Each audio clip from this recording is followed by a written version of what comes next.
Hello mga ka-boards! Ito ang aking adobo version. Yan, nag-slice ako ng karning baboy, belly, dahon laurel, ahos, dikdikmen, paminta, toyo, asukal, at mamaya ibibigay ko ang mga secret ingredients ko. Yan, umpisahan na natin. Lagyan natin ng garlic. Ang sekreto ng adobo is yung maraming ahos na ilalagay sa pagluluto, guys.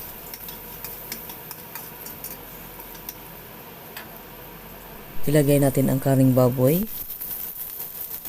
Piprituhin lang muna natin kasama yung ahos na para mawala ang langsa niya. Yun lang po ang technique, guys.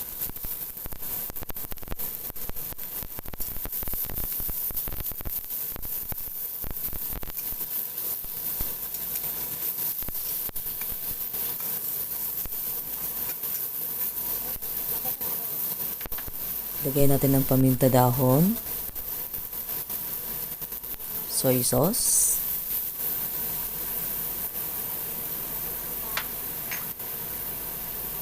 asukal,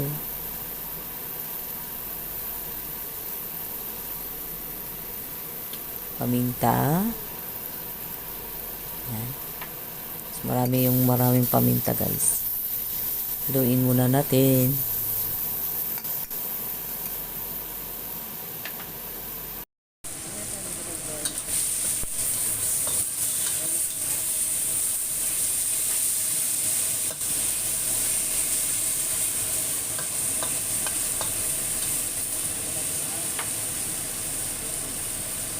Lagyan natin ng tubig para palambutin. Kung kulang pa siya, guys, depende kasi dito minsan malambot ang baboy, minsan matigas, kaya dagdag ka lang ng dagdag ng tubig. Kung gusto mong anong lambot na, di okay na yun. Lagyan natin ng dark sauce. Optional lang to, guys, ha. Mas masarap talaga siya ang kulay niya. Hindi naman siya maalat. Lagyan natin ng oyster sauce. Optional din, pampalasa lang. Ang pinakasarap ng technique, guys, ang Cognac sauce. Ito po siya parang Coca-Cola. Lalagay natin.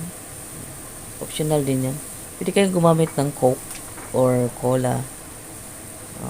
Medyo ang amoy niya. Yan, gawin natin ng vinegar na dark vinegar. Medyo maasim kasi kaya konti lang nilalagay ko.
Hindi pa siya malapot.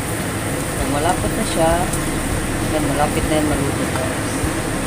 Pakuluan lang natin ng pakuluan. Ayan, hanggang sa lumamot ang karne niya.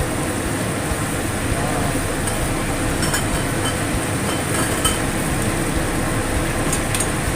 Ulit.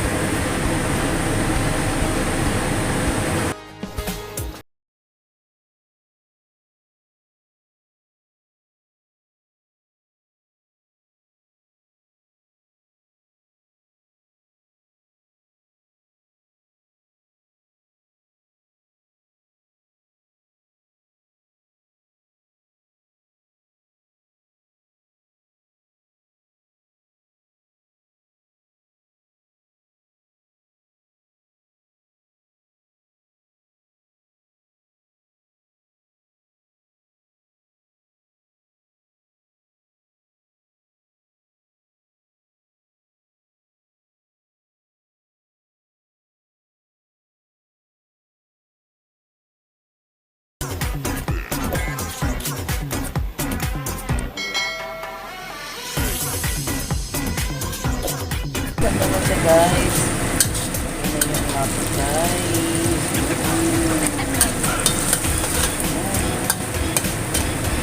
Malapit na siya.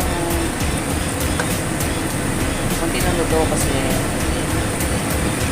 malaki lang ng kuko mo. Malapit na yan siya. Pag natuyo na, yan, luto na yan.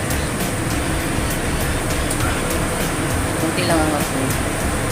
Kasi masusunod din siya kung malakas ang apoy niya.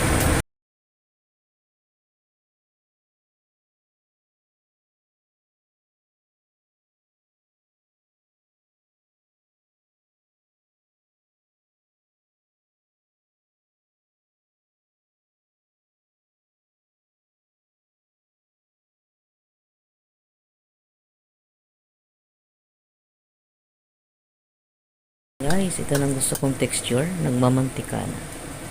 Yan ang version ko sa adobo. Mas maganda yung lumalabas ang mantika yan. Ayan, kainan na. Ito ang version ko sa adobong baboy. Mas gusto ko kasi yung medyo magmamantika. Ayan. Kung may gusto pa kayong matutunan, just like, comment, and click the notification bell para sa new update natin at sa gusto nyo mga recipe.